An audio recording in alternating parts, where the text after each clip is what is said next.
hayzim buzilib ketdi, hayz umuman ko'rmay qoldim, 3 oy bo'ldi, 40 yoshman hali. Ya'ni og'riqli hayz, umuman hayz ko'rmaslik, deylik hayz og'riqli kechishi, hayz siklining buzilishi, umuman hayzni ko'rmaslik. Sababi yog'lar xolesterin manbai hisoblanadi. Xolesterin esa bizni gormonal sistemamiz, qaymoqlardan olinadigan toplённый massalar.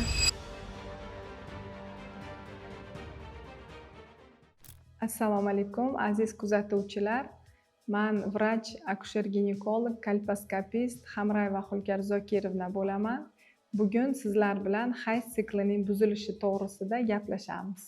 Hozirgi kunda ko'plab ayollarimiz bizga murojaat qilib kelishadi hayz siklining buzilishi, ya'ni og'riqli hayz, umuman hayz ko'rmaslik yoki erta klimaks va sikldagi buzilishlar. Bunga asosiy sabab hozirgi kunda ko'plab uchraydigan o'sha dietalarni sabab qilib aytmoqchiman. Balki siz yog' massasini cheklab, ratsioningizdan yog'ni olib tashlab ozishingiz mumkin, ammo bu hayz siklini buzilishiga sabab bo'lishi mumkin. Deylik hayz og'riqli kechishi, hayz siklining buzilishi, umuman hayzni ko'rmaslik va erta klimaksgacha olib kelishi mumkin. Sababi yog'lar xolesterin manbai hisoblanadi.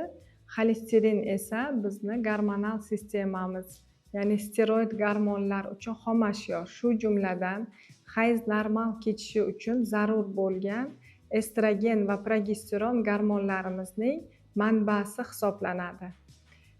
Agar siz ratsioningizga sog'lom yog'larni qo'shib ozsangiz, ham sog'lom ozasiz, ham hayz siklingizni saqlab qolgan bo'lasiz.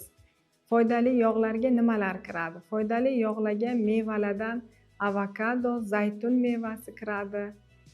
Undan tashqari hayvon yog'lari sog'lom yog'larga kiradi. Bunga dumba yog'i, qaymoqlardan olinadigan toplённый massalar, supermarketlarimizda sotiladigan 82,5% dan baland miqdordagi yog'lar, shu kabi mahsulotlar sog'lom yog'larga kiradi. Agar sizda ham dietadan keyin hayzingizda buzilishlar kuzatiladigan bo'lsa, albatta mutaxassis ko'rigiga yoziling.